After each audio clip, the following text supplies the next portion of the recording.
রাজকে ভুলে প্রাক্তন প্রেমিকের কাছে ফিরে গেলেন শুভশ্রী। হঠাৎ করে নায়িকার হলোটা কি? সুখের সংসার ছেড়ে কেন দেবের কাছে ছুটে গেলেন শুভশ্রী? তবে কি কোনো সিনেমার প্রিপারেশন, নাকি নেপথ্যে অন্য কারণ? দেখুন, একসময় একের পর এক সুপারহিট ছবি ইন্ডাস্ট্রিকে উপহার দিয়েছেন দুজনেই জুটিতে।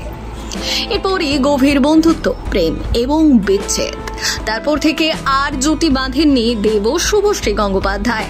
গত বছর বড়দিনে দুই প্রাক্তনের হাড্ডাহাড্ডি লড়াই হয়। একে অপরকে জোর টক্কর দেন দুই তারকা। একই দিনে মুক্তি পায় দেবের খাদান ও শুভশ্রীর সন্তান। যদিও শেষ পর্যন্ত চেকমেট বললেন দেব। সন্তান বেশ প্রশংসিত হলেও বক্স অফিসে বিপুলভাবে সাফল্য পায় খাদান। আর এবার টলিউডে কান পাতলেই শোনা যাচ্ছে শীঘ্রই আবার জুটি বেঁধে বক্স অফিস কাঁপাতে হাজির হতে চলেছেন দেব শুভশ্রী। 2015 অক্টোবর মাসে শুটিং শুরু হয়েছিল দেব শুভশ্রী অভিনীত কৌশিক গঙ্গোপাধ্যায় পরিচালিত ছবি ধূমকেতু। মাঝে কেটে গেছে প্রায় 1 দশক। সময়, পরিস্থিতি সবটাই পাল্টেছে। দুই অভিনেতার অনুগামীরা মাঝে মধ্যেই ছবি নিয়ে প্রশ্ন ছুড়ে দেন সোশ্যাল মিডিয়ায়। প্রযোজক রানা সরকার মাঝে মধ্যেই সকলকে আশা দেন, ছবি নিয়ে নানা পোস্ট করেন।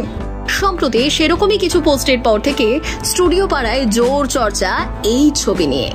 দেবের অফিসে গিয়ে তার সঙ্গে একটি ছবি লেন্স বন্দি করে সোশ্যাল মিডিয়ায় শেয়ার করলেন রানা। ক্যাপশনে লেখেন, এখন না হলে কখনো না। এই পোস্টের সঙ্গে 3টি হ্যাশট্যাগ দিয়েছেন রানা, ধূমকেতু, দেব ও শুভশ্রী।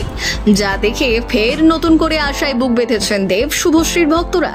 শুধু এখানেই থেমে থাকেননি তিনি, কোনো ব্যক্তির সঙ্গে কথোপকথনের স্ক্রিনশট শেয়ার করেন যেখানে লেখা আছে 16ই মে মুক্তি পাবে।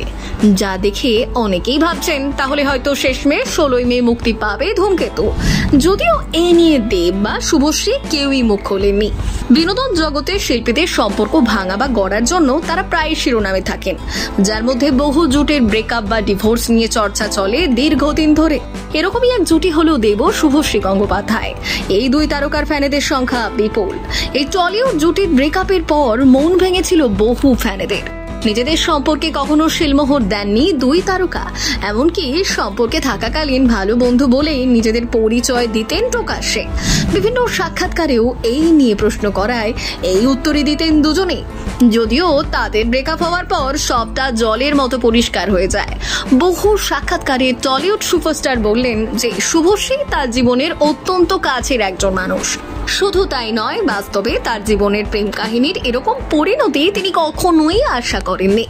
শুভশ্রী গঙ্গোপাধ্যায়কে বিভিন্ন সাক্ষাৎকারে বলতে শোনা যায়, দেবের সঙ্গে ব্রেকআপ হওয়ার পর তিনি নাকি অনেকটাই পরিণত হয়েছেন। যদিও ঠিক কি কি কারণে তাদের ব্রেকআপ হয় তা কখনো প্রকাশ্যে আসেনি। তবে নায়িকার বিভিন্ন কাছের সূত্র মারফত শোনা যায়, দেবের সঙ্গে সম্পর্ক ভাঙার পর ফের জীবনের স্বাভাবিক ছন্দে ফিরতে শুভশ্রীর দীর্ঘদিন সময় লেগেছিল।